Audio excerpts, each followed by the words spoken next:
niba koko Pi network ari scam na Bitcoin is also a scam. The whole platform is also a scam. All cryptocurrency is a scam. Kuko yaba Pi network is attached ili attached to blockchain. Kandi blockchain technology is a little bit approved. Urukumva nubwo wenda some government wabonye ko natwe ari kujoga rero niba koko Pi network ari scam. Birashoboka buri ubumenyi buba butandukanye reka nkubwire ikuzo sibyo umuntu ashobora kuvuga ngo ikintu ni scam wenda afite case study sibyo afite case study bakoze sindayisomaho sindayibona sibyo sinzi ko ntane guteganya kuyinyohereza kugira nyisomeho kubyumva ariko icyo mvuga cyo nuko niba Pi network yaramaze igihe bari kuyimininga ikaza kuba launched ikajya kuri platform ikajya kuri blockchain ikaba added ngena nifite ubwa ko itazaba added iyo itaza kugera kuri blockchain ari kwita scam yari kuba ari scam pe ariko iragenda iba certified igera kuri blockchain maze kugera kuri blockchain iba added igiciro cyayo gitangirwa kugaragara kuri coin market cap no kuyandi ma exchange coin tangira kugurwa amadolari kuko n'ubundi nta manyarwanda ntago turabona ifaranga rihagarariye amanyarwanda muri ikoranabuhanga ku buryo umuntu yafata amanyarwanda ngo ayivunjemo ayakonvati so far mu gihe tuyitegereje CBDC ari nk'igroupe yose iko navuga there's nta tandukano hagati ya Pi network ya Bitcoin ya Ethereum n'izindi zose ni coin igiciro cyayo kiba displayed kigengwa na demand and supply igiciro cyayo kiri kuri blockchain free to enter iki ngo rero no kuvuga ngo niba koko Pi network ahubwo biraza kunsaba ko njya muri details nkamenya neza izo virtual assets zibahe ko niba izo virtual assets zisangwa kuri OKX kandi na kuri OKX ngasanga Pi network I'm still confused ndacyafite mu rujijo uterwa ariko nabari kubisobanura nerwa nubwo busobanuro ndi kumva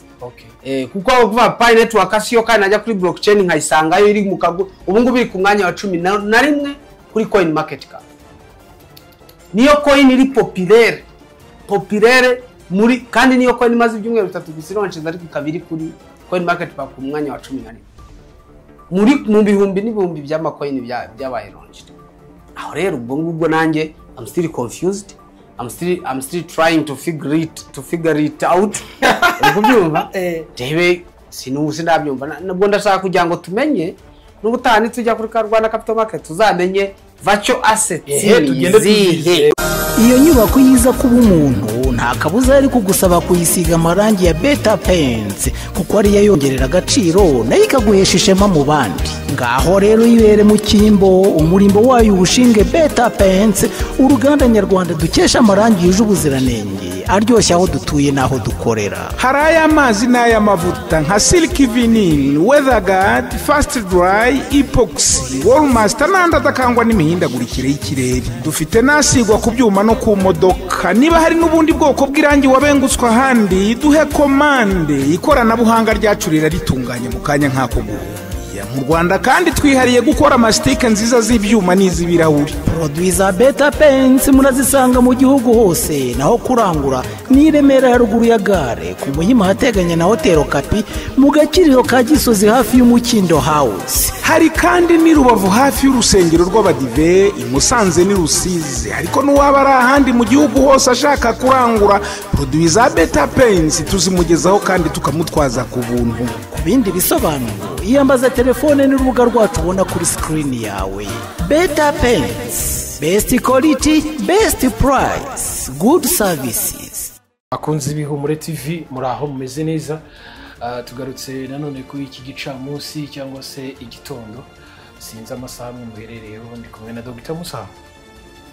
yambaye mikrofone ni wa mudogiteri wayo reka kaza mutwe neza rero wambaye urumva none wambaye mikrofone idasanzwe bino abantu nabo bari kubyumva ko nazanye ikintu cy'ikibazo ari ukuntu wagizemo ikijwi gihe Okay, reka duhere kuri Golden Gara, sibyo? Ere kuri Golden Gara abantu bashaka kujya muri Golden Gara aujourd'hui nous sommes vendredi deme aussi c'est le weekend kabaye abantu rero rwose bashaka uvuga ngo ushobora kujyana kuva kuri sogokuruza yakoze ku Bamwe kibazo ba- sogokuruza bro ubuvivi ntabwo yaba akiriho n'abantu bafite ubuvivi ndetse sogokuru akaba ari kunywa kamwe harya hirya noneho abana bamwe bakibyiruka bakaba bari muri pisine abenda gukuraho batangiye kuzana agasozi ndatwa bakaba bagiye muri sauna aho noneho rero mpereza telefone yanjye iyo ngiyo y'ubururu hari umuntu nshaka kuvuga noneho oya iyo yindi ntamuvuze noneho n'ukuntu serivisi y'inoze yazanyica noneho rero waba wumva ufite ikibazo cy'imitsi urumva bibaho munyanko hariya muri golden haje umuntu umasa barokore abaki abadepe oya da cyane nta kibazo rwose bya bindi muza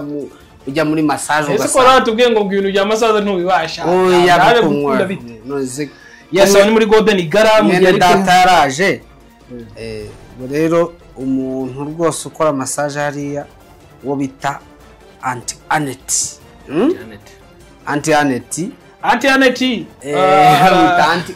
abakora uri kiyese cyane rwose abakora ni umumama mukuru cyane pana bya bindi ujyayo ugasanga impinja zirimo ziraderana rwose ufite ikibazo cy'imitsi amavunane n'iki uragenda aho muri golden gara uvuga uti sawa aranyohereje reka ariko ntange nimero ya Anet bajya bamuhamagara abajya bamwihamagarira mu buryo buri personnel yego ntabwo kugushobora ntabazirika nyenge we yaje gushobora ati okay mu gihe uri kureba nimero ze kugira ngo zitugezeho muri golden gara mwibutse ko bashobora kuba bishyura nako ntabwo ari ukukeka bishyura muri payi usibye net ariko izindi serivisi ushobora kuzishyura muri payi cyane na net kandi yazemera payi nta kibazo barivuganye ariko yazemera no na USDT na Bitcoin ushobora kwishyiramo ntabwo ari ukuvuga ngo ni muri payi gusa hari piscine hanyuma rero hari piscine nziza cyane sauna nziza piscine yanjye ariko njye koga byaranyihishe sauna nziza gusa ntabajya kukwigisha ibirimo abanyabwenge hanyuma rero abantu bakeneye bafite ibibazo bya amavunane imitsi barahamagara Anet kuri 07 07 8 5 1 6 8 9 ubabwire ngo ni musaho utwohereje ngo dukorere Anet ni musaho unyohereje ngo nkorere ya massage yagenewe abadepe okay abakeneye izindi serivisi zo muri golden gara 0782 58 99 hanyuma ushobora guhamagara ukababwira ko ushaka umuceri cyane bakahitaho deliveryinga mu rugo niba muri 8 abantu 8 rwose urye rwose kandi wa muceri musawa akunda umuceri kubera kuryoha kuruta inkoko si ngombwa inkoko chef w'igikoni Imana muceri ukaza ushobora kwirira inkoko chef w'igikoni Viatera bitegura neza n'umujuri cyane wamubaje se waracyabaza tumuvuge cyatumwe ngeze muri Shema Investment Company Shema Investment Company harimo serivisi za banke serivisi za zirembo zose ubuzikubire hamwe uzikeneye uri buze kubahamagara Shema Investment Company uri kuvuga wa muntu w'umufaransa umukora icyo bita property management ezyo nengeye kukubwira ladies and gentlemen reka nze bahaka video ko baburetse nawe reka tujye tuvugisha ukuri muri Shema Investment Company Limited rwose umuntu niba uri hanze reka nkubwire utari muri iki gihugu uri muri iki gihugu wakwiyaranja nanjye wandeba nagufasha nanjye nagufasha uyumva ukaba ufite inzu yawe wubatse ikugoye iguhenze ibihumbi 100 by'idolari bikuzura desi iyo nzu ikaba imaze umwaka nta musaruro ifite nta muntu nta mupangayi yes cyangwa se waranayishakira isoko ukaribura Shema Investment Company Limited baragufasha abakeneye kuruhukira ngira ngo bakora icyo bita property management nako ari inzu gusa n'ibibanza umutungo wose waba ufite ukaba ushaka kubaragiza ushaka ufite inzu ikodeshwa noneho ukavuga uti ubu bukode bw'etage sinshaka kujya gushaka abamanegeki iyi management yose nyihaye Shema Investment Company barabinkorera ubundi ukagenda ukaryama yawe kuri konte message ngo titi Shema rero investment company ikintu ufite tujye twumva impande nta n'ikintu ufite ushobora guhamagara kuri Shema Investment ukavuga mwabigenje gute kugira ngo mugeraho bagufasha nabwo ntibabura inama igumba aba uruhande rwo gukomeza kwamamaza bafite ajya bano si nabo bashobora gukora expertise ibyo byose nabyo barabikora abantu okay ushobora kubandikira kuri nimero yo hanze nta kamenyetso ko guteranya 33 69 93 53 131 ariko rero ni mu Rwanda numva ari insarikozi neza oya no ariko rero mu Rwanda please ni 07 95 85 46 35 hanyuma rero niba ufite firigo yabaye mikorone niba ufite mikorone ukaba ufite mikorone yarabaye ariko na cuisinier ubabwire cuisinier naga cuisinier idakora neza uregera umuriro bikanga aho nta utadispensa umuntu bikora nta wundi hano ni umwe mu Rwanda ni semwa nta wundi bikora uretse njyewe mpamagare 0788 hanyuma rero niba bajura siko twabamaje cyane oya abantu kuri iki gihe ibintu byaroroshye itangazo rya nyuma agakiza n'ubu umwenda wari ukingirije ahera watabutsemo kabiri oya ndi kwamamaza ndi kwamamaza umwenda wari ukingirije ahera watabutsemo kabiri Robitech buri wese yige Robitech and Security Solution urabaza cyane ushaka ko installa kamera z'umutekano ku rugo rwawe yego turaza tukabanza tukarusura tukagukora expertise tukagwa ariko byose rega ko installa kamera no kugenda urambikaho cyandi baza bakabarambikira ejo undi bakwibuka yoberwa n'uwakwibye kandi kamera zihari kubera ko nta mwenjenyeri Robitech ifite umwenjenyeri waza ukaza akagusura agakora ibi agapima kagira gute hanyuma rero tukakonstara kamera washaka tukanagushyiraho server ku buryo no mu gihe inzu yawe bayibye ushobora kuza kuri biro tukaguha amashusho y'inzu yawe bayijyaye n'ubu inzu babayitwa twagaragara n'abayitwa inzu babayijyanye okay noneho rero ikindi ni uko ushaka kugura computer laptop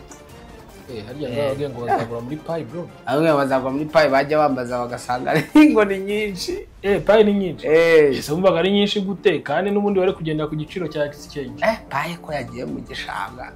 ariko babyibuka mbikubwira no kwizagera kuri 0.9 noneho akaboneka umutuzo kagahenge gate nkako muri birango bazabaho akantu kituze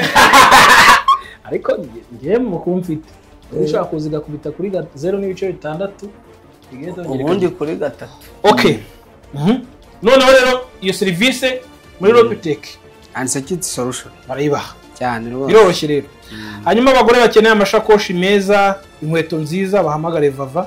mu mujyi kuri 078857 hanyuma abahe amashakoshi meza cyane impeta nziza cyane zigezweho z'abasirimu ndetse n'inkweto nziza hanyuma ubwo twagiye afite udushakoshi twiza do abone ni se Vava ubwo se Valentine uri kuvuga sha mbese si Vava nyise ngenzi va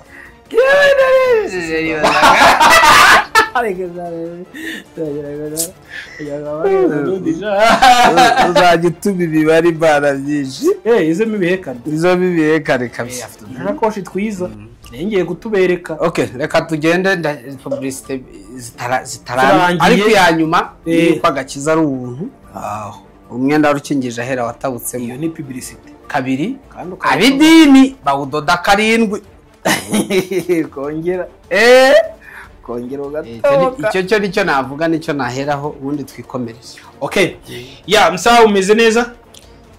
ushorere ku kintu gikomera avuga utagakiza n'ubuntu nanjye nti agakiza n'ubuntu ariko sinzi niba abantu bose bemera agakiza n'abatakemera cyangwa se yaravuze ngo naje kubaroshe n'abaremereye ariko umunsi arabakivunitse sinzi niba mubizi ko arabakikoreye imitwaro iremereye kandi Yesu yaraje kuyibakiza ntabwo rega imitwaro ari ibijumba shaho n'imigozi ari igihe tuvuga ngo ni muza abarushye n'abaremera abantu bakumva ubukene generali buriya ikuzo context abantu babyumvamo niyo y'ubukene muze mwese abarushye n'abaremerewe baremererwe bavuga ko ari ubukene bavuze yawe ko ari ubukene afite banke sani Kigali ubujije nakubwiye byoroshye nta banke afite ubujije nakubwiye ukuntu Petero bamusanze ku cyuzi batingurikira areba abandi bagabo yarazi ko bize bamuri inyuma harimo nka Luka Matayo Luka yari docteur yari nkanjye Matayo muri mu finance ukomeye cyane umwe muri banki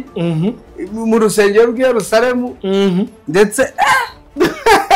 Luka nubwo Petero arabitegereza we wo ku nyanja fisherman arabareba ndinde wo kutamukurikira ndinde bandi bamwobese ati okay ndinde wo kutamukurikira natwe dushobora kumukurikira rero icyo navuga cyo nuko nawe ashaka kumukurikira ashaka kumukurikira ariko uribuka twajyaga dukora ibitaramo ahanini kera tukiri muri rya dini ryacu tukavuga iby'umuriro uzaza umuriro uzatwika inkozi zakongora inkozi shyiramo inkozi z'ibibi abantu benshi bagashika bakaza umuriro raje wabona ibishingwe uribuka mu 2000 bro nari umwana ariko ndabyibuka uribuka abantu hari event ebyiri zabayo zanshekeje hari abarigurishije inka 2 niba barumvaga mu ijuru bari bujyane amafaranga byanyubeye hari uribuka turaza boda hanze urabyibuka ariko ubujije n'iki Satani ari buze kuzitora ndabashura kubera iki kutiga ngo tumenye kugira ngo boda zikorwe hakorwe bisaba iki kutamenya ngo element zongerwaho kugira ngo ikintu tugire plastic material niki ariko nanone wibuka akantu kamutibukaga hari icyo gihe ntuzi ko n'abagore bigeze kubabwira ngo imisatsi ngo baragiye ngo hari umuntu ubuze ngo niba ari imisatsi ngo imisatsi iri kuva ikuzimu hari wowe nuko utibuka influencer wari uriho wavugaga story ngo yikuzimu ngo ndamanuka ngo gatoya ngo sikariye ngo nkenye uzi ko bivugaga tukimagine ukuntu waba wameze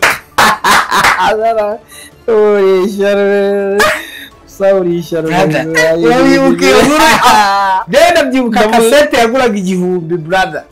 yari yarasohoye kugira ngo ikiganiro cyumva kirangize yari ABC waguraga A ukagura B ukagura C kasete 3 bro wazishyiraga biya mbere ya gatatu ajyaga kwigeraho ikuzimuriye ati nuko maruka ga stage gatoya ngo rimwe kabiri akura mutubuzi mutubuzi aze kwishakira indonye ariko kuri uyu yararwa n'itegeko rimwe rivuga ku indonye aye bega ako harundi nigeze kumva ngo wari uri mu maboko ataraye nawe yavuze ngo yabonye ikuzimu ngo karakara kayenda kubakora iyo nkuru nayo bije unakana kayenda kubakoraho ari wigeze kuvuga ngo ikuzimu ngo avuyeyo ngo avugisha ukuri ikoze ariko yiranguriye nyibutse ngo yari uri Muhanga kandi umuntu wabona cyabo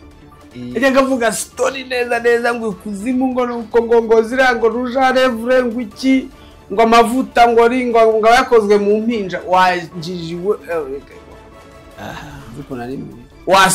wasomye ku icupa ukarako hatariho erema bakozemo amavuta ariko ubujiji uzi ko nanjye nabyemeye kandi waraguze CD naguze kasete 3 twabaga hano mu rugwiro ga CD yari yashize ibitse ubundi byari kasete byatangiye ari kasete 3 ndibuka ahantu twabaga kasete yasimburanaga na korali imwe bita Oziana umurabani Nagujere track uzanyariwe urane musikava wa mbere namenye ubundi uretse wa undi wo bidije yagurishije ikibuga cy'indege banyiyo mu inyuma y'uri wo bidije urabuka kurikira kandi hari abantu bazi kuyahiga bro icyo gihe rero mu buhamya bw'uwo mugabo abantu idini ryinjije abantu idini ryinjije abantu ndabyibuka hari uwajyaga aza gukoresha controversy ndi wavuze ngo yasengeye TV1 ngo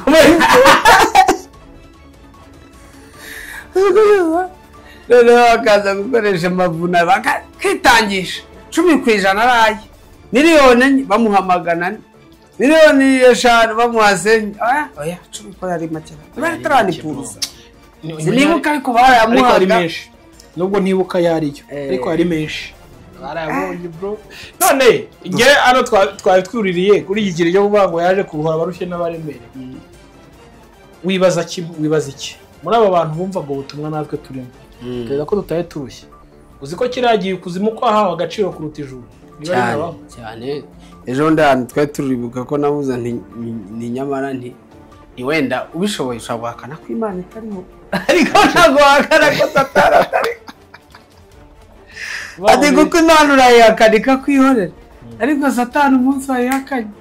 agomba kuguha ikimenyetso kandi ahemba vuba ashashura vuba ntabwo wamukorera ngo ugende atagushashura arahemba bro ya ngira ngo abadukurikiye rero iyo tuvuze ngo abarushye n'abaremerewe ngira ngo n'ababaswe n'idini barimo nabo bararushye cyane ari umwigisha hari amagambo nasomye mu gitondo ikuzako kuko numva bose ndi mu mwuka ayo magambo rero nasomye mu gitondo impamvu uvuga ko yagishe wa mugabo bitaga Mayeri wigishaga Paulo yatanze igitekerezo ariko abantu ko dukomeza ejo bundi twishe kanaka Yuda ejo bundi twica kanaka kwiyongeza na runaka ariko inyigisho yabo nipfa reba imbaga zari zabakurikiye rero kandi barakomeza nuko batitaye ko turi bo turabica Gamayeri buriya kwe iyi nyigisho yari ikomeye bro so nawe rero umunsi wari mu mavuta nasomye icyo gice yavugaga ngo bishe kanaka bishe na kanaka numva Gamayeri yateye ubwoba baramwemeraga tugendera mu gice cyacu cy'ubukungu nkuko bisanzwe ngira ngo abantu ikiganiro cyacu twabararikiye cyuko cya kiganiro turacyategereje ntabwo turabona umwanya ariko baratubwiye ko badusubiza vuba iyo badusubiza tuzababwira hanyuma si byose ni ibyo ngibyo ariko nawe hari icyo bakomeje kukubaza hari ubwenge ufite bwinshi nk'ibitabo wagombaga kwinjiramo twitegereje kuboneka kugira ngo tubwire noneho bigeze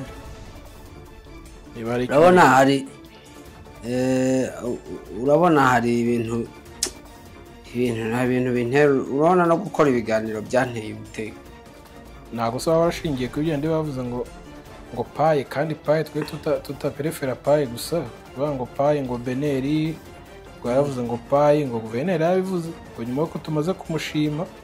ngo ahise afata paye kubita hasi ariko nsigara nibaza wasanga adafite amakuru nawe ntabwo guverineri akora wenyine ashobora gusoma raporo buriya hari ukuntu ntabwo mvuze ko guverineri atabizi sibyo ariko ntabwo mfite uburenganzira bwo kutumva ibintu ko guverineri abyumva ko ngewe ndi personnel sibyo nawe ubwawe uri personnel sibyo ariko guverineri ahagarariye leta guverineri ntabwo ahagarariye leta hariya saba guverineri ahagarariye banki ntabwo ari umuvugizi wa leta ntabwo ari umuvugizi wa leta ni babiri ni mukura arinda na Yoranda makuru kugeza iyi saha ndabemera cyane mukura arinda asobanura neza aje gusobanura ariko sinibaza impamvu yungirije ni ikibazo cyo kuba abayobozi bagomba kuba ari babiri kugira ngo mu gihe atabonetse kubera inshingano nyinshi undi akore wowe byumva utese so rero abantu bose bavuga bati sinzi wavuze ati none se ko mwatubwiraga payi mukamubaye abambere yo kuyikubita hasi nuko ngo guverineri yavuze kuriya kuko se payi tubivane muri application zacu dufite muri telefone nta kibazo nabaha wallet buriya mujye mwumvira inama z'impuguke ariko nibyo we washyiraho wallet agashyiraho akanabasaba momo yabo urabona nibyo niba afite payi sibyo ashobora kuziguha oya si ngombwa ntabwo nazigura amafaranga kubera yuko urumva ibintu byabaye ibintu ngo byo guteka mutwe nawe urabyumva ariko nubwo ari umutekamutwe urumva abantu benshi n'ingiye babakanguriye kwijyamo byaba byiza nshyizeho wallet mukazinyoherereza ukavuga muti rwose nyakubahwa dogiteri cyane ibisikamu byawe nkongera nkituriza neza ariko nanone hagati aho ngaho reka twivugire ko nta gihagarika ubukungu uri kubyumva twe turakomeza ku bukungu kandi ibyo ari byo byose igihe let us give it time reka tubihe igihe ejo bundi dore CBDC iraje babonye amabwiriza mashya ko yasohotse yego hanyuma ubukungu rero the world is no longer isolated isi ntabwo kiri isole urabibona nubwo ububirigi bwaduhaye ibihano Canada ikaduha ibihano ariko n'ubu bakomeje kuduha ibihano n'ubu baracyabigerekaho baracyakomeza kuduha ibihano ariko ntabwo rwose bizatuma ntabyibuha ngo nuko Canada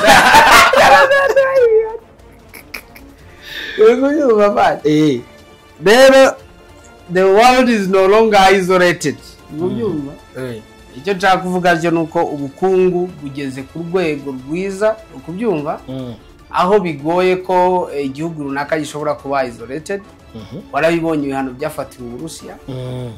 Uburusiya bumaze gufatirwa ibihano wabonye uko byagenze ubukungu bwawe buzazamuka ku kigero cy'9 cyane uri kubyumva cyane ni mu gihe ibihugu byari byabifatiye nk'Ubufaransa nayo ubukungu bwawe bizazamuka ari kuri 3 uri kubyumva nabwo kandi biteganyijwe nk'Ubufaransa bwo sinzi ibyabo ariko nabonye buri gukora Ubufaransa no buri gukora lobbying ngo bireko byakomeza kwiba hari muri cya gihugu duturanye byonyine ariko nanone ejo nibo nabonye bamugabosha abanyamurenge reka tubwire abanyamurenge bari muri Amerika onye ejo hari imyigaragambyo y'abanyamurenge muri Amerika bari kwamagana ko Amerika ishobora kwivanga mu kibazo cya Kisegeti Amerika ishobora kubizamo abanyamurenge rero bari kuvuga ati no millions of people are dying in DRC and if people you are quiet and when it goes to gold you want to come yarumvikanye cyangwa ni yamyigaragambye irangirira hano yani imyigaragambye muri Amerika bya bihugu bifite demokarasi ifite ikintu bivuze barayumva nabonaga ari abazungu benshi baze gushungera so it can at least give pressure nubwo bitatanga pressure kuri Donald Trump is an expected man ariko navuga ko bishobora gutuma atekereza neza buriya rega ikuzo gutekereza neza nuko ari buwari ubukungu se iko hari impamvu nyamukuru ituma buryo ujye ubibona ko abantu bashatse ari bo baba successful abashatse abafite ingo abantu bafite ingo nibo iyo ugereranyije umuntu ufite urugo n'utarufite ubyumva iyo ugereranyije kubareba hanini ukunda ugasanga ufite urugo ari we uri a bit successful ujye ubibona bigaterwa n'iki rero biterwa nuko burya ndivuga baraje bigaterwa nuko mu rugo umuntu aba afite opposition nukwizanira uzana umwopoza mukabana mu rugo mudahanganye umuntu mugomba gufatanya ariko none ugomba kukopoza ibyo mutumvikana mugafata umwanya wo kubidiringa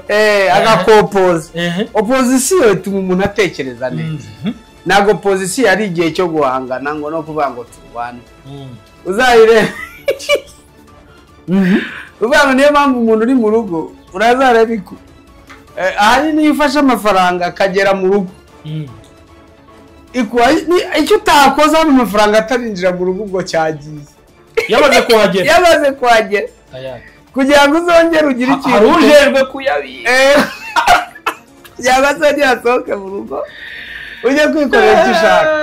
biba birangiye ahanini rero bituma iyo opposition uba ufite ufata umwanya wo kwicara ngo utekereze neza utekereze fresh niyo mpamvu navuga ngo iyo opposition ntoya dufata nk'aho ari imiye nta kintu ivuze ishobora gutuma Trump atekereza akavuga let me expertise reka nkore expertise kuri iki kibazo ni gake ariko ntabwo kabura ikintu kamara hanyuma rero Uburusiya ubukungu economy of okay ariko natwe hari icyo bivuze ku bukungu nyine hano twebwe dufatira ibihano nabonye bari kudufatira ibihano ariko icyo navuga cyo ibihano byo ntabwo bigikora. Buriya systeme y'ibihano ku gihugu kiri avance gifite umutwe atari degede ririho bana wa mutwe ufite ijosi rinini kiri mu mutwe ari ubu wazanga umutwe ikiruteze ni kinini ariko ruvuga ko ari watermelon ugazanga umutwe ni nka watermelon. Haguranye ubukije hari umuntu derutse kuganira ibintu by'ubwenge ngo umutwe umeze neza nta nimero yaguhaye ariko ngiye arazimpaye. Yego turaza kumuhamagara tumubwire kugira ngo azaze. Aha rero turareba ku bukungu twebwe.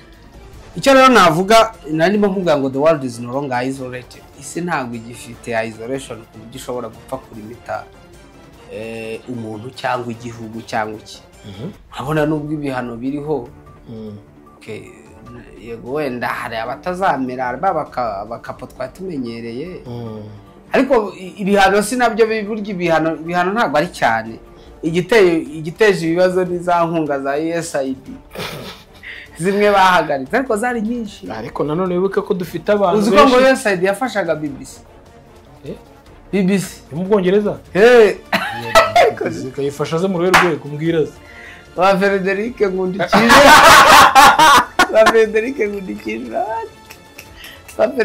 Ngundikije ejo bata bese Frederic Ngundikije na hariya Eugene Mukankusi akaba oya ningiye kuvuga badahari ningiye BBC arigiye mbitanya na America la voice of America bafasha ho focus harya Rwanda yumvira akubanza Rwanda kane abo bose rero niwo mushahara wagenwaga na USAID babaga bari gukora USAID so rero navuga ko guhagarika USAID bisa nkaho Amerika yahagaritse kuboko mu kuyobora mu buryo buri indirect. Amerika ishyize politike bita win-win nze nkurebe twumvikane bunguke nunguke ngira icyo nkukuraho. None bikaba byavuga ariko ko Amerika bashobora kwemera kuza muri hano hirya muri Congo bashobora kuza bashingiye ko Amerika Trump yavuze ko America first. Uzajya kunegozya n'igihugu uzaza kurwanira ibirombe hari abafite ibirombe ariko cya haraba uvuze ngo wowe igihugu uza ahantu M23 igeze ahantu bita Warikare ubu tuvugana no hano hari ibirombe navuga almost the whole Congo has minerals ariko ngewe Trump ntabwo mbona impamvu yonyine yatuma negosya na Kisekedi kuko ibyo birombe nawe njya kureba nta kibifite. Ubwo ntabwo nakwirwa ndivuga ngo ndajya kunegosya ngo njye kunegosya n'umuntu ndi bubanze kurwana kugira ngo mbone icyo kintu kitu wakimpa ntarwanye emutuwe ukuntu byumva jewe gusa uzabibona biriya bihano bari gufatira M23 mbizi ko abanyaburayi ibyo bari kwikora M23 wifashitiye ibihano Burayi uri kubyumva ari ufatira ibirayi M23 urano kwejeje ifatiye ibihano igafata biriya birombe igafunga iPhone ikabanze kagura nk'ibihumbi 9 cyangwa 10 batuze urumva ko buryo biga kujya kurangura Infinix mu Bushinwa uri kubyumva none ntuza bakayivaho iPhone bakayibu yamyiryo iPhone ngo koko Bart yaba yabuze se bagasubira kuri essence bakayirangura Ubushinwa ntuza ikabagurisha bashikabagurisha essence babuze lithium yo gukora amabatiri y'imodoka batuze wake bamenye ibyo bari bamenya ko bari they are playing with fire bro dufite ibibazo turashaka kugaruka cyane kuri wa muturage wo hasi iyo bavuze ngo ubukungu bwahungabanye hari ubwo umuturage atemeye ibyari byo yego tusigaye twibaza ngo iki cyabaye cyagenda navuze ngo 2008 ngo habaye ihungana ry'ubukungu 2018 umuntu agatamaza ngo ko ntaryo nabonye nyine nibyo mbaza we ko ntabyo yabonye cyangwa se nanone bihuye nibyo guverineri wa banki yavugaga ngo agaciro k'ifaranga yego ugavuze ati muraza kubona agaciro k'ifaranga katamanuka aho kazamuka yavuga agaciro k'ifaranga hari igihe umuturage atamenya agaciro k'ifaranga bavuga niki cyane ko abaturage benshi bataba batitaye muri foreign currency muri aya mafaranga nyamahanga benshi batazi n'ibyo ari umuturage uko yatekerezaga 1,100 umwaka ushize niyo context akibifite ariko wowe kuko umwaka ushize uzi ko ryari ku cya 250 ubu rikaba ari cyane iyo ugiye kunegosi uhita uvuga uti ako kazi ni $100 tubara mu madolari yego oya ntabwo guverineri yabyanze oya ntabwo byemewe nyine ariko nubwo utarivuga ubwo uvuga 140 ukavuga uti ni 140 ukongeraho ya rate y'ibihumbi 40 ukayongeraho ariko uyongera ariko umuturage we ntabwo hanini aba ari uko abibara kuko mu Rwanda turacyafite ahantu henshi bashobora kunyura ku idolari riri hasi bakarinyuraho bakaricaho riri hasi ntamenye ibyo ari byo cyane rwose ntamenye ko ari ifaranga hano mu Rwanda oya ntabwo byemesha baraca ku idolari ubwo uwaca ku idolari none yiyero yo yarivuye iyero ry'urumva yarisiribanga agomba ko impapuro by'abatekamutwe baje gushyiraho so aha rero none ndi kuvuga ngo ubwo kuzamuka kw'ifaranga haba byagenze gute iyo tubonye ifaranga ryacu ryamanutse idolari ariko ubwo iyo bivuga ngo ryamanutse tuba turi kubikompara nuko idolari rimeze cyangwa rihagaze ngira ngo niho tubarira ko ifaranga ryamanutse cyangwa ryazamutse none se kubaza ko rigeze ku 1400 urashaka kumbwira ko rizamanuka rigasubira ku 1000 okay birashoboka hari ikintu kimwe maze kobusera kubwa mbere na mbere mengi dolari ryavunjaga niba kamwereka ikintu maze kobusera resulta y'ishiringi rya Uganda bira 379 uhora ubona ni ibintu bimaze imyaka myinshi ku buryo nge nkeka ko maze imyaka 10 mbibona ririya shiringi riri ku 379 uvugisha kuri uri kwibaza mu gihe uri kubyumva currently urabyibuka ko ifaranga twarivunjaga rya Uganda ibiceri 20 na 0.23 combien urabyibuka ubwo meruka kwambuka umupaka mu kwezi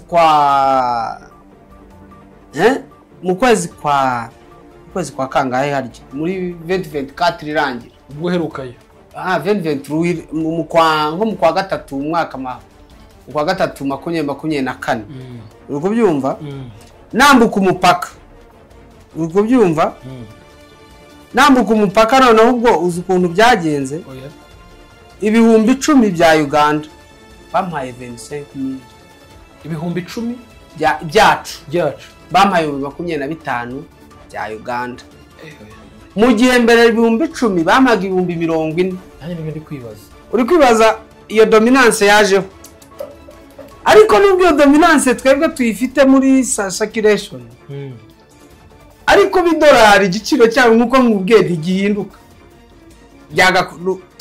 ndendeye ku mafaranga yacu ndabona ryaragize dominance nagira iyo nahita nibaza ariko hano nicyo giciro cy'idolari ntikijya kimeze nkaho wagira ngo barakihadoda sinzi ukuntu abaekonomiste bagifixinze izabireba ishiringi uze kwandika muri Google reba ishingi rya Uganda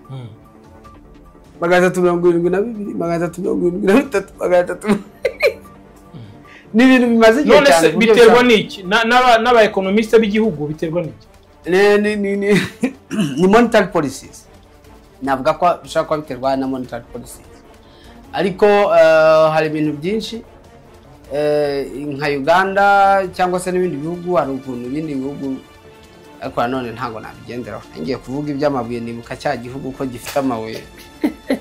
bro reka nkubwire ngiye kuva nabaho nabonye icyo bita inflation mpari ndi kuri tere mbone niyo mpamvu buriya rwose icyo guverineri avuze ndavuga nti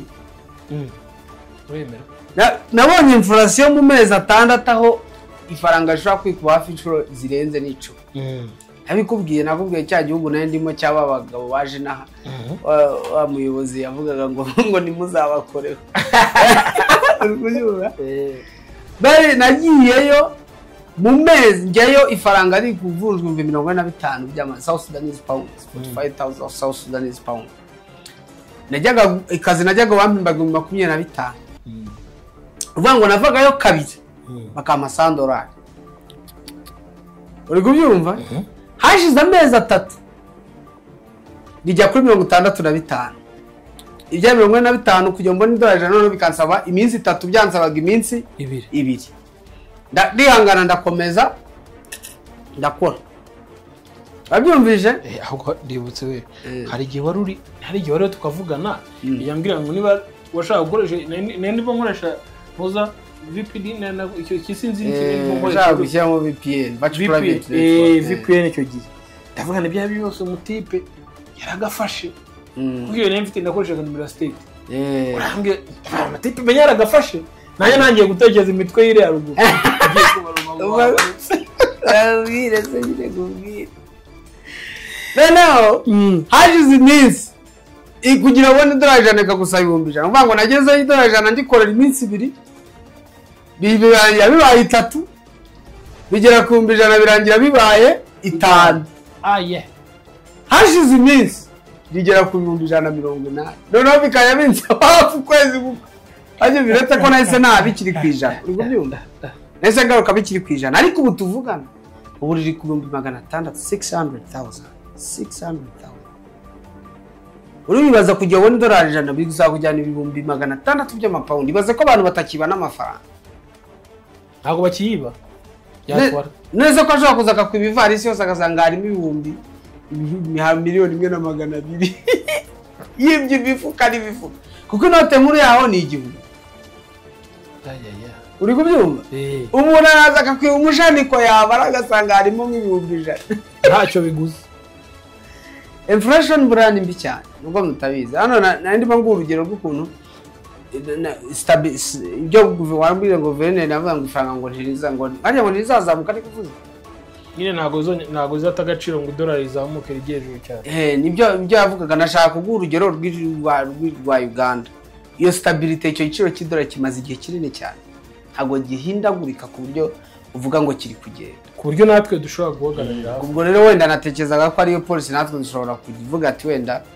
we are just stable up to here hano hari ibibazo rero kugira ngo utancika tutabisubije ikibazo cya mbere aya mafaranga y'ikoranabuhanga reka dushingiye wenda nko kuri Pi cyane irimo iravugwa hanze turebe wenda n'izindi coin zihari ntago ari Pi ntago nyine hari reka abantu reka wenda mvuge ariko nifite ikibazo nshaka kubaza yego mbaza yango zo kubisubiriza rimwe kuba yabikora kuba yakoreshwa kuba yagira agaciro mu gihugu cyangwa muri guverinoma runaka hari ingaruka bifite kuri leta iyi leta yari yose ntago navuze leta imwe izo leta cyangwa izo guverinoma izo central bank n'ibindi byose hari ikibazo byateza muri rubanda ikibazo icyo ndi kuvuga yaba Pi network yaba Bitcoin yaba iki ni ibintu bimwe there is no difference between Pi network there is no difference between Bitcoin there is no nta tandukaniro hagati ya Bitcoin ya Pi network ya Pi zose ni coin ziri zadinze kuri blockchain zifite igiciro kuri blockchain ubwo byumva it's not scam nicyo ndi kukubwira ni amafaranga ari kuri blockchain umuntu wese ashobora kuyafata ukabishaka ubwo byumva umwe yashobora kuvuga ati wenda ni scam ubwo byumva undi yashobora kuvuga uti ni ibintu biri legit ariko icyo nshaka kuvuga cyo nuko kugira ngo ubone Pi ubwo byumva kugira ngo ubone Bitcoin kugira ngo ubone Ethereum kugira ngo ubone n'izindi zose ubyumva XRP kugira ngo ubone ADA izo zose ni coin ziri kuri exchange izo bita exchange kugira ngo uzibone ubyumva ni ukuzigura kuba uzifite urabyumvishe kuba uzifite ubyumva kugira ngo ubone amafaranga no kuzigurisha kuri exchange n'ahandi hantu ugurisha Pi n'ahandi hantu ugurisha Pi n'ahandi hantu ugurisha Bitcoin ubyumva nta muntu nta handi hantu hari direct source ugenda ngo uzijyane ku gikongoro nta soko rya Bitcoin ni kuri exchange kandi exchange is an international platform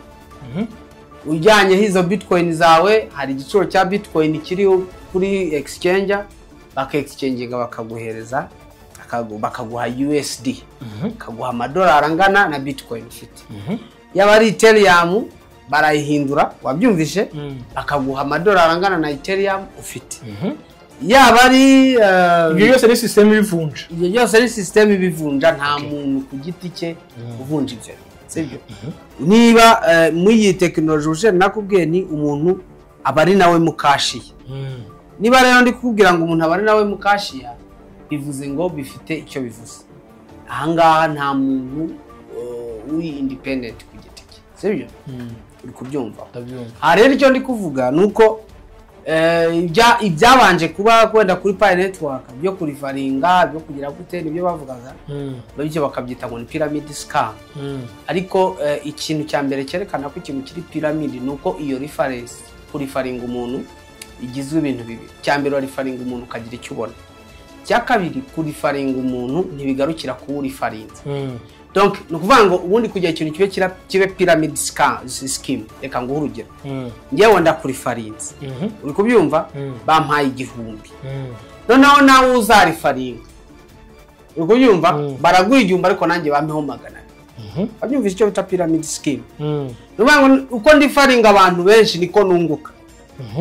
that's pyramid scheme uzabibona uzagiye muri za company zimwe na zimwe zifite ibyangombwa uzabibona uzana umuntu waza n'undi bikagenda bicamo gake gake that's pyramid scheme. Rero icyo navuga cyo nuko niba koko Pi Network ari scam na Bitcoin is also a scam. The whole platform is also a scam. All cryptocurrency is a scam kuko yaba Pi Network is attached kuri blockchain kandi blockchain technology is a little bit approved. Urukumva nubwo wenda some government wabonye ko natwe ari kujya rero niba koko Pi Network ari scam birashoboka buri ubumenyi buba butandukanye reka nkubwire ikuzo sibyo umuntu ashobora kuvuga ngo ikintu ni scam wenda afite case study sibyo afite case study bakoze sindayisomaho sindayibona sibyo sinzi ko ntane guteganya kwinyohereza kugira unyisomeho kubyumva ariko icyo mvuga cyo nuko niba Pi Network yaramaze igihe bari kuyimayininga ikaza kuba launched ikajya kuri platform ikajya kuri blockchain ikaba added ngena nifite ubwa ko itazaba added iyo itaza kugera kuri blockchain ari kwita scam yari kuba ari scam pe ariko iragenda iba certified igera kuri blockchain maze kugera kuri blockchain iba added igiciro cyayo gitangirwa kugaragara kuri coin market cap no ku yandi ma exchange. Coin tangira kugurwa amadolari kuko n'ubundi nta manyarwanda ntago turabona ifaranga rihagarariye amanyarwanda muri ikoranabuhanga ku buryo umuntu yafata amanyarwanda ngo ayivunjemo ayakonvert. So far mu gihe tuyitegereje CBDC wenda hari ishobora kuzakemura kimwe mu ibyo bibazo kubera yuko aho ngo bizabyoroshye ko umuntu ashobora kuyakonverting ako so far ushaka guconsuminga Pi zawe ushaka guconsuminga iki ugomba gukoresha iki ugomba gukoresha USD. Si ngombwa umuntu ashaka ibyangombwa byo kuba ya trade ibyo bintu rero okay ibyangombwa ntabwo regulations zaraje bashaka kwinjira muri iyi industry ariko ngiye ubwo na industry birasaba ko nsubira gusoma neza ko narangije kumva ko ibyo bita virtual assets bitarimo icyo bita crypto nge niko mbyumva ubwo virtual assets ibyo ibyaje bya capital market bera inshingano bahaye capital market zo gukora ibya virtual assets nkurikije ko nanone bavuga ko Pi Network ari scam ari pyramid scheme kandi iyo Pi Network ikabiri nanone kuri blockchain igiciro cyayo kigaragara kuri blockchain ubwo bivuze ngo ngiye ndumva ko ahubwo ibyo bita virtual assets hashobora kuba hatarimo crypto assets nge niko mbyumva kuko Pi Network ariko ko Pi Network iri muri group imwe na Bitcoin na Ethereum na Solana n'izindi sibyo bityo bamvuga nubwo ni nkaho ari nk'igroup yose niko navuga ko there's nta tandukano hagati ya Pi Network ya Bitcoin ya Ethereum n'izindi zose ni coin igiciro cyayo kiba displayed kigengwa na demand and supply igiciro cyayo kiri kuri blockchain free to enter iki ngo rero nukuvuga ngo niba koko Pi Network ahubwo biraza kunsaba ko njya muri details nkamenya neza izo virtual assets zibahe ko niba izo virtual assets zisangwa kuri OKX kandi na kuri OKX ngasanga Pi Network I'm still confused ndacyafite mu rujijo uterwa ariko nabari kubisobanura nterwa nubwo busobanuro ndi kumva kuko kuva Pi Network asiyo kandi najya kuri blockchain nkayisangayo iri mu kago ubu ngubu iri ku mwanya wa 11 kuri coin market cap niyo coin iri populaire muri kandi niyo coin imaze ibyumweru 3 gusa ironche ariko kabiri kuri coin market pa ku mwanya wa 14 muri mu bihumbi n'ibihumbi by'amacoin byabaye launched. Aho rero ubwo ngubwo nanjye I'm still confused. I'm still trying to figure it out. Ukubyumva jewe sinabyumva nabwo ndashaka kugira ngo tumenye n'ubutani tujya kuri Rwanda Capital Market tuzamenye virtual assets zihe bari kuvuga. Ngira ngo ikiganiro ahubwo tugendere mu Kigali. Yego ikiganiro cy'ubutaha mutubaza ibibazo mutwandikira ibibazo muri komanteri umfashe kuzasoma komanteri z'iki kiganiro nibwo nabivuga twatangira gukora none batubwire ibibazo bafite dushobora gukoraho ku kiganiro. Reka ngushimire murakoze cyane. Shema Investment Company ni company uri bwinjiremo ukabona services zigiye zitandukanye bijyanye n'ibyifuzo byawe, ni ku banyamahanga ni ku banyarwanda cyangwa se n'abanyarwanda bo mu bihugu by'amahanga. Shema Investment Company tugira services zitandukanye harimo services za banki, services z'irembo ndetse na services z'ubukode, services zo kugurisha ndetse na services zo kugura. Ahangaha ni uri buze kugera ukeneye apartment yo gucumbikamo cyangwa se wowe waba ufite apartment uvuga uti nkeneye abakiriya uri buze kugana muri Shema Investment Company. Uri buze kubashaka kuri telefoni ikurikira ni 07 95 85 46 35 cyangwa se ubandikire kuri nimero ya WhatsApp akamenyetso ko guteranya 33 69 93 53 131 hanyuma muri Shema Investment Company tuguhe service igendanye n'icyifuzo cyawe. Ku bantu bava mu bihugu by'amahanga baje mu Rwanda gucumbika cyangwa se gusura imiryango tubaha apartment nziza yo gucumbikamo ndetse n'umuryango wawe, tubaha ibyumba byiza byo kuruhukiramo kandi harimo ibitanda bigendanye naho isi iri kwerekeza ndetse bigufasha kuruhuka neza. Sibyo gusa dutanga kubera ko mu gihe wowe waba ufite inzu yawe uri mu mahanga ukeneye umuntu uyikodesha uri buze guhamagara cyangwa se uri buze kutugana muri Shema Investment Company. Wowe ushobora kuba ukeneye iyo gukodesha cyangwa se iyo kugura ndetse n'ibibanza bitandukanye uri buze kuduhamagara muri Shema Investment Company hanyuma tugufashe. Kutugana muri Shema Investment ni ugutekereza neza kuko nibyo biri buze kuguha umutekano wizewe ku bikoresho byawe, ku nzu yawe, aho kuruhukira ndetse naho umuryango wawe ushobora guturiza. Aha twicaye rero tukaba twicaye kuri Golden Gala, ni ahantu ha fresh, ni ahantu heza cyane, ni ahantu bafite ibintu byinshi bigiye bitandukanye, bafite salle nziza y'ubukwe, bafite garden ya fresh, bafite sauna massage, bafite bar resto, bafite piscine, ibikinisho by'abana ndetse na gym ushobora gukoramo umubiri ibintu bikagenda bimera fresh sana, umubiri wawe ugamera neza cyane. Bahere hano Kicukiro ku Muyange aho zitwa Tekira. Uhageze neza ushobora guhamagara nimero 0788 58 99 39.